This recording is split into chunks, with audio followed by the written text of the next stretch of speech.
is Chicago's very own WGN News.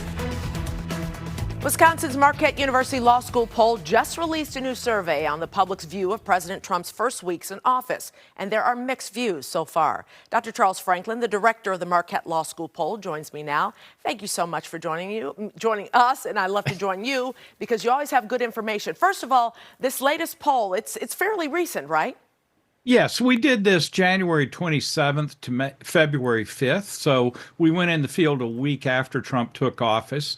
Some of the late developments are not included because things keep coming out of Washington. Yeah, they change throughout the day. I mean, pretty much. But right now, what is the overall approval and who are you talking to? In terms, well, first of all, it's a national poll of 1,018 respondents. Margin of error is 3.5 points. In terms of job approval, it's 48% approve, 52 disapprove, so just slightly underwater. But that's compared to a 41% approval when we last measured Trump when he was in office in late 2020. So I think his job approval is better than it was that when we measured it when he was in office before, but it's still below most presidents in their first month in office. And when you did it before, was it during the first month? No, when we did it before, it was towards the end of his term. Gotcha. Other polling shows that his first month was his best month, but still below where other presidents have been at the beginning of their terms. Now, when you're polling Republicans, Democrats, and independents, right? Yes, of course. Okay. So let's talk about this other one, the direction of the country. How do people think about that? People are much more positive about the direction of the country now than they were in the fall. Still pretty negative, but 38% say we're headed in the right direction, 62 off on the wrong track.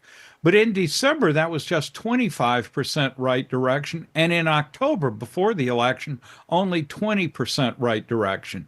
Not surprisingly, most of this is movement among Republicans whose views on this just shot up, while Democrats fell down a lot, but independents barely budged at all. In your legal mind, why do you think it is the way it is? I think for a while we've seen people frustrated with the government, and that includes blaming the other party.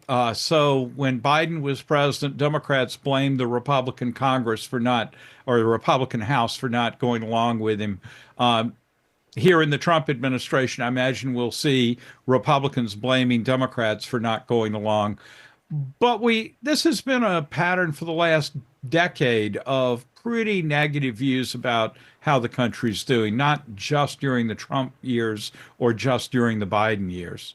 There have been several executive orders within the past, between January 27th and February 5th. How does that look as far as folks think?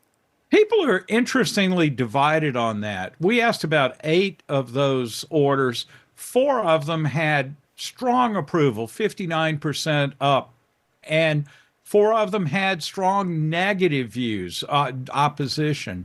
So the positive ones were declaring there are 2 sexes, expanding oil and gas production, and a border emergency.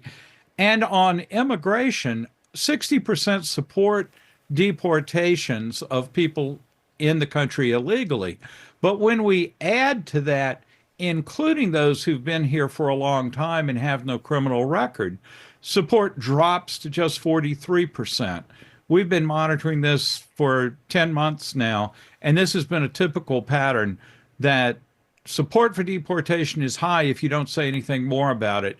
But when you ask about folks without criminal records, then a majority oppose deportations. Were you surprised about any of this?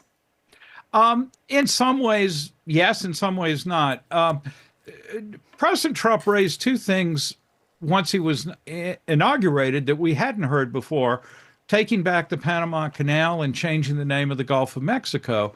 Both of those draw really strong opposition. They're things he didn't campaign on. And his January 6th pardons are also very unpopular.